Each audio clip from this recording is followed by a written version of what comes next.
नमस्कार, मैं एकता और आप देख रहे क्राइम टाइम। क्राइम टाइम की इस कड़ी में और हमेशा की हर एक कड़ी में हम ऐसी घटनाओं को लेकर आते हैं जो कहीं ना कहीं घटित हो चुकी हैं, लेकिन उनके पात्रों को हम कभी अपने स्टूडियो में अधिकतर नहीं ला पाते, लेकिन घटी हुई घटनाओं को हम आपको दिखाते हैं। मकसद हमने पहले ही बता चुके हैं, सतर्क करना है, घटना से बचना है आपको। लेकिन आज हम एक ऐसी घटना लेकर आए हैं आपके सामने। ये घटना 2 जनवरी की है। ये एक हत्याकांड है जिसकी कार्रवाई तो हो रही है लेकिन आरोपियों को नहीं पकड़ा जा रहा है। ये घटना करनैलगंज की है, जहां आज हमारे साथ एक पीड़ित महिला है जिसकी गोद में एक छोटा सा बच्चा है और एक बड़ा बेटा भी है उनका। आज हम आपको बताने जा रहे घटना के बारे में, जहां ये घटना 6 महीने पहले शुरू हुई, जहां उस परिवार में एक युवक की शादी हुई। शादी के कुछ महीनों बाद ही उसकी हत्या हो गई। 6 महीने हो गए हैं उस हत्या को। उस हत्या में जहां उस जो महिला हमारे साथ हैं, वो उनके देवर की हत्या हुई थी, जिसकी तहकीकात और केस लड़ रहा था उनका पति। उनको लगता था कि वो अपने पति के साथ मिलकर अपने देवर को न्याय दिलाएंगी, जहां उनका पति अपने भाई को न्याय दिलाने के लिए हर तत्पर कोशिश कर रहा था। हर जगह जा रहे थे, पुलिस केस दर्ज कराया गया, अपने भाई को न्याय दिलाना चाहते थे। भाई बाहर काम करता था, अपना परिवार पालता था, उसकी शादी घर वालों ने कराई। लेकिन शादी में ऐसा क्या हो गया, शादी तुरंत के बाद ऐसे हालात क्या बिगड़ गए कि उसकी हत्या हो गई? क्या है पूरा मामला? चलिए, देवर की हत्या तो हो गई, भाई उसकी तहकीकात भी कर रहा था, लेकिन उसी भाई की भी हत्या हो गई। यानी कि हमारे साथ जो मौजूद है महिला, उनके पति की हत्या हो गई 2 जनवरी को। हत्या भी क्या कहे, 8 बजे निकले थे घर से शौच के लिए, मृतक पाए गए 11 बजे। उनको सूचना मिली कि उनके पति की हत्या हो गई। उनकी बॉडी मिली है, छोटे से तालाब में डूबे हुए हैं। जब पुलिस ने तहकीकात भी करी, सब कुछ हो गया, परिवार ने अंतिम संस्कार भी कर दिया, लेकिन जो एक शक की सुई थी वो भी अटक रही थी। भाई कैसे हत्या हो सकती है? भाई एक ही परिवार की 6 महीने के अंदर 2 लोगों की हत्या हो गई। केस दर्ज है, आरोपियों के नाम भी दर्ज हैं, लेकिन क्यों नहीं गिरफ्तारी हुई? क्या है पूरा मामला?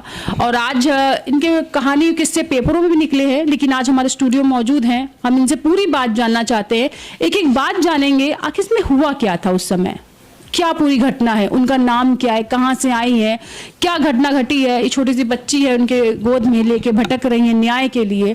तो पहले हम उनका रुख करते हैं। नाम क्या है? जी, मेरा नाम कविता है, मैं जिला गोंडा से हूँ और थाना मेरा करनैलगंज है। मेरे पति की हत्या कर दी गई 6 महीने पहले। मेरे देवर की हत्या। क्या नाम था आपके पति का? मेरे पति का नाम श्याम सिंह था। श्याम सिंह था। और देवर का नाम क्या था? देवर का नाम राम सिंह था। अच्छा, आपने कहा कि देवर की हत्या क्यों हुई? पहले देवर की हत्या हुई? हाँ, पहले देवर की हत्या 6 महीने पहले हुई थी, जून में, 9 जून को हुई थी। उसके बाद हम लोगों ने रिपोर्ट दर्ज कराई, मगर कोई थाने से कार्रवाई नहीं हुई पुलिस द्वारा। फिर 6 महीने के बाद हमारे पति की हत्या कर दी गई। मतलब पति की हत्या कैसे की? मतलब आपको क्या लगता उन्हीं लोगों ने करी की? नहीं, हमें तो उन्हीं लोगों पर है शक कि उन्हीं लोगों ने की हत्या। और शक है कि यकीन है? यकीन है हमें कि हत्या उन्हीं लोगों ने करी है। कैसे? क्योंकि उन्हीं लोगों ने कहा था कि मतलब जो इस केस की तहकीकात करेगा हमारे देवर की, उसको भी मार दिया जाएगा। अच्छा, ये बताइए देवर की हत्या कब हुई आपकी? हमारे देवर की हत्या हुई थी 9 जून को। 9 जून को। और साथ से क्या हुआ था उनके साथ हुआ था, उनकी वाइफ आई थी 4 तारीख को, 4 जून को। उसके बाद वो 7 जून को अपने घर गई, उनको लेकर, हमारे देवर को लेकर चली गई थी साथ में। उसके बाद 7 को हो गई। 7। अच्छा, वो अपने पति को साथ लेके चली गई? हाँ, साथ लेके चली गई। फिर हम लोगों को खबर 9 तारीख को पास ही के झाली में मिला शव उसका। किसने बताया? गांव के लोग थे, आते जाते रहे, सड़क था। तो आपको ऐसे पता चला कि उनकी हत्या हुई है? मतलब ऐसा बॉडी को देख के लग रहा था कि हत्या हुई। नहीं, हम लोगों का मानना है कि हत्या हुई है देखने के हिसाब से। उसके बाद आपके पति तहकीकात कर रहे थे? हाँ, हमारे पति तहकीकात कर रहे थे, क्योंकि उनका भाई था, सगा भाई था, मार दिया गया, तो वो लोग तहकीकात कर रहे थे। तो इसीलिए लोगों ने जाना होगा कि वो हैं, इसमें तहकीकात कर रहे हैं, तो 6 महीने के बाद उनको भी 2 जनवरी को मार दिया गया। तो 2 जनवरी के सुबह क्या हुआ, घर में कैसे कैसे पता चला, क्या हुआ ये भी जानते हैं। 2 जनवरी की सुबह मतलब कब उठी आप सुबह? हम तो उठे थे वही 8 के बाद, तब तक पता लगा कि वो लेटरिन गए हैं। 8 बजे के बाद चाय वाय पिया, फिर लेटरिन चले गए और वहाँ से वो 10-11 बजे। जब आप उठी हो तो वो घर पे नहीं थे? नहीं थे। पर पता है 8 बजे गए वो? हाँ, 8 बजे घर से गए थे। फिर हमें 2-3 घंटे के बाद खबर मिली, गांव के बच्चे ने बताया कि वहाँ मतलब उनकी बॉडी पड़ी है गड्ढे में, थोड़ा गड्ढा था और थोड़ा पानी था उसमें। घर से कितनी दूरी पर? घर से 1 किलोमीटर दूरी पर है। वहीं पर जहाँ मेरे देवर का था वहीं पर उनका भी था। और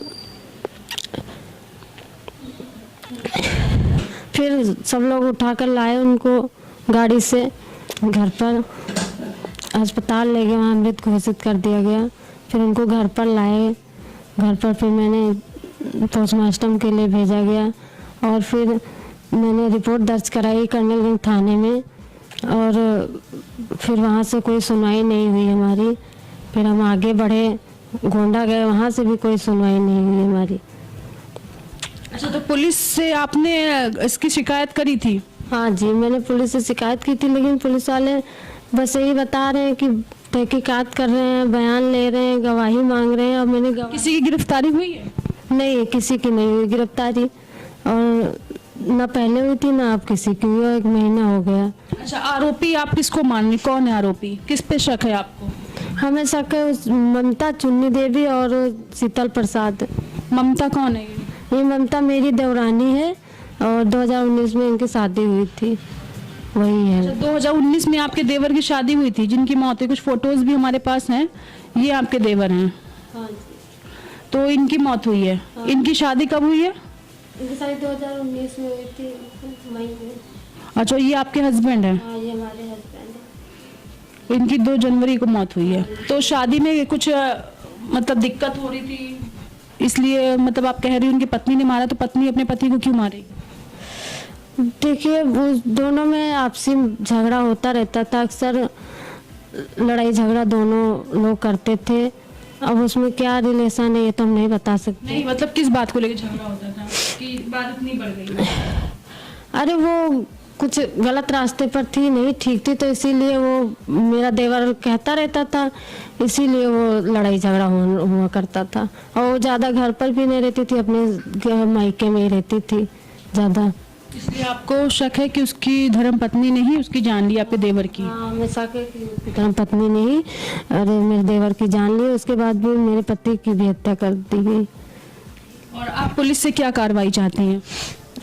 पुलिस से मैं यही कार्रवाई चाहती हूँ कि मुझे न्याय मिले, मेरा इंसाफ करे, बस यही मैं न्याय चाहती हूँ। नहीं चाहती है? अच्छा, परिवार में कौन कौन है आपके? हमारे कैसे चलाती हैं? हमारे परिवार में हमारे 2 ससुर थे और एक छोटे वाले का देहांत हो गया आज के 1 साल 1.5 साल पहले। और हमारे 4 भाई थे और 2 बहनें थी, और मेरे छोटे ससुर की तरफ 2 लड़के 1 लड़की है। परिवार में कौन कौन आपके? हमारे परिवार में 4 भाई थे, जिसमें 2 की हत्या कर दी गई। दोनों की हत्या हो गई? 2 की हत्या हो गई है, 2 बच्चे हैं।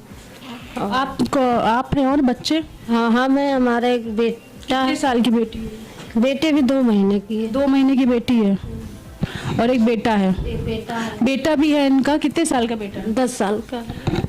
हाँ, हम आप लोगों के सामने उस बच्चे की भी चेहरा दिखाएंगे जिसने अपने पिता को खो दिया है। और वो बच्चा जब से अपने पिता को उसने खोया है तब से वो बच्चा खाना पीना छोड़ चुका है। तो बेटे को भी हम बुलाएंगे और उससे बोलेंगे कि बेटा आए और एक बार आकर वो आप लोग उस चीज़ को देखो कि ये है जिनकी मौत हुई है, उनका ये बेटा है। और क्या नाम है बेटा आपका? अर्पित। अर्पित कितने साल के हो? 9 साल के हो। तो अर्पित, तो हम अर्पित, आप बैठो। और क्योंकि बच्चा जब से अपने उसने पिता को खोया है तब से वो कहते खाना पीना छोड़ चुका है और बात नहीं करता ज़्यादा। और ये छोटी सी बच्ची जो रो रही है, जिसने अपने अपने पिता के चेहरा भी उसने नहीं देखा होगा, उसे पता भी नहीं कि अब उसके साथ उसके परिवार में क्या हुआ है, वो आगे जीवन कैसे काटेगी। लेकिन किस समस्या और किस घटना को लेकर आज हम आपके सामने, आप समझ सकते हो, छोटा सा परिवार है जिसके साथ न्याय नहीं हुआ है। बच्चे के सर से माँ बाप में से बाप का साया हट चुका है, लेकिन न्याय की उम्मीद जरूर बाकी है। हंगामा टाइम्स की क्राइम टाइम्स सीरीज में आज हम जिस घटना को लेकर आए, करनैलगंज घटना 2 जनवरी घटना है, जिसमें पत्नी अपने पति की मौत के बाद न्याय चाहती है। बने रहिए क्राइम टाइम के साथ।